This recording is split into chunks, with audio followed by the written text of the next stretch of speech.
Play action pass, flags are down. Man is wide open. It's Nat Moore. He's got it at the 40, and they will not catch Nat Moore. Team. 3rd and 4. Gary Davis in. Around the right side. This is Nat Moore. Nat Moore. Trap blocking. I think that's Leroy Harris. Tampa Bay move. Greasy got a free one. It's complete to Harris for the touchdown. Now Hayden, the flanker's left. Doug Williams. Block. Higgins.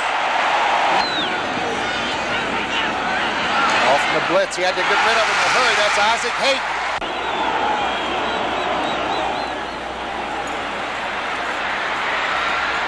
Touchdown.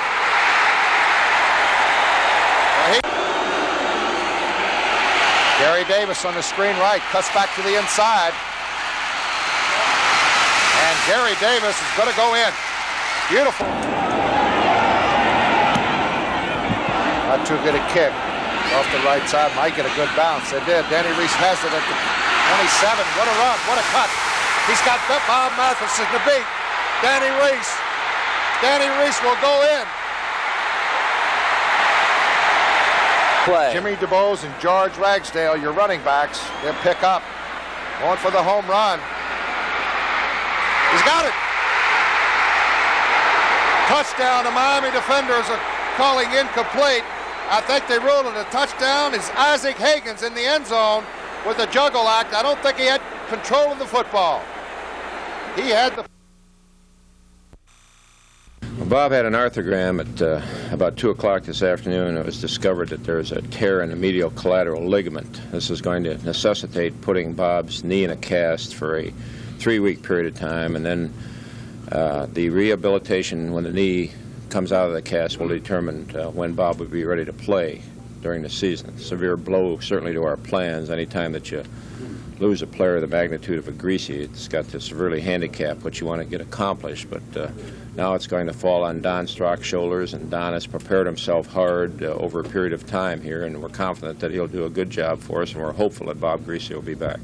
Well, our adjustment is going to be mostly giving Strock the opportunity to work with Nat Moore and Duriel Harris and handing off to the ball carriers, and getting accustomed more to Jim Langer on the center quarterback exchange. He's worked a lot with the second center and not that much with the first center, but these are things that he's done before when he was called upon to play, and Strock has come through for us in some crucial situations, and I'm confident that he will now.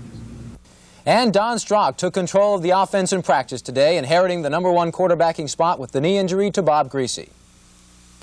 I would like to say that losing Bob Greasy is more than just losing a quarterback. You know, you're losing a leader, quiet leader, but you know, he is, you know, the man a lot of people look up to on the team, and it's a lot of, even though my feet are bigger, it's a lot of shoes to fill. And I'll do my best. You know me, I'll do my best. Do you feel like you're under pressure at all? No, that's what I'm here for. You know, they don't carry 3 quarterbacks for the hell of it. You know, they play and we work hard in practice and get ready to play if something like this does happen. It's a shame it did happen, but like Coach Schull said, we have to go on from here. As for Greasy, he showed up at camp sporting the cast he must wear for the next 3 weeks. But contrary to some reports, it's not a recurrence of an old injury. No, if you saw the way I was hit, it's not an old injury. I saw the way you were hit. Old Cecil came in on you pretty tough. It's the same knee that I hurt in '69, but that injury healed sufficiently, and you know, the blow I got in the game on Friday night, you know, whether it was a loose knee or whether it was a tight knee before it hit, you know, there was going to be damage done to the knee. So it's, like I said, it's nothing related to an old injury. Mm-hmm. Do you have any feelings, just personal? I've often said that training camp is the worst part of the year, and I went through the worst part, and then to be hurt and not be able to enjoy the good part is kind of upsetting. You know, we start working for good this week, and you know, I'm not going to be a part of it. So in that regard, I'm upset that I'm not going to be able to be in there and be with the guys and try to get something done. But there's nothing you can do about it. And there's one good piece of news out of the Dolphin camp today. Defensive tackle A.J. Dewey was running without a limp, and it looks like his rehabilitation from knee surgery is right on schedule. Losing Bob Greasy is more than just losing a quarterback. You know, you're losing a leader, a quiet leader, but you know, he is, you know, the man a lot of people look up to on the team, and it's a lot of, even though my feet are bigger, it's a lot of shoes to fill. Any injury that affects any player of the team, the guys just have to have confidence in the people that step in and fill in for the guy that got hurt. That's why you have depth. That's why you talk about depth. Injuries are going to happen. You just have to have somebody to step in and fill in for them. So I think Strock has proven in the past that he can step in and do a good job. They don't carry three quarterbacks for the hell of it. You know, they play and we work hard in practice and get ready to play if something like this does happen. It's a shame it did happen, but like Coach Schull said, we have to go on from here. He certainly has enough savvy that he knows what he wants to call and what he likes to do. He has his own way of calling the game. I think I'm more of a song and dance man myself. Bob is more a quiet leader, and I'm sure we'll have a little rah-rah, you know, as far as I'm concerned. Basically, you know, the game won't vary too much.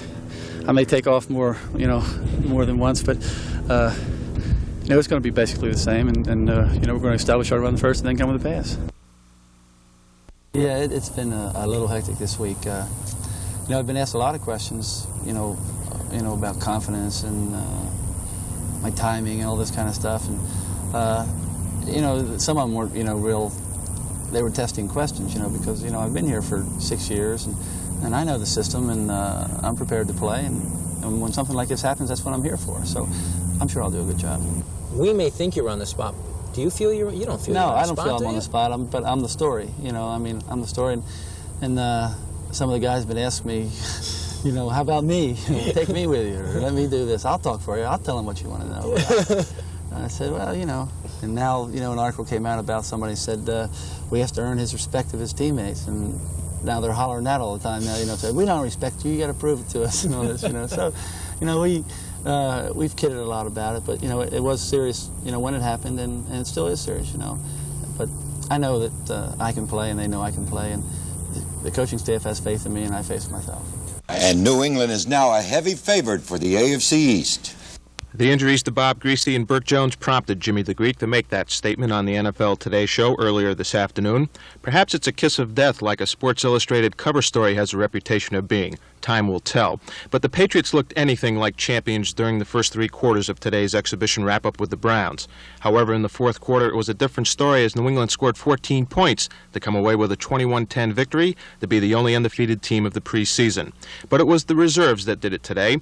Trailing 10-7 entering the fourth quarter, Tom Owen replaced starting quarterback Steve Grogan, who was very ineffective today, and put the Pats on top to stay on a 6-yard pass to tight end Don Hasselback. Following a Tim Fox interception, the Patriots made it 21-10 on a short scoring run by Mosi Tatupu. New England will open the regular season against Washington in a game that you'll see here next Sunday on Channel 4. John Arminio, Channel 4 Sports.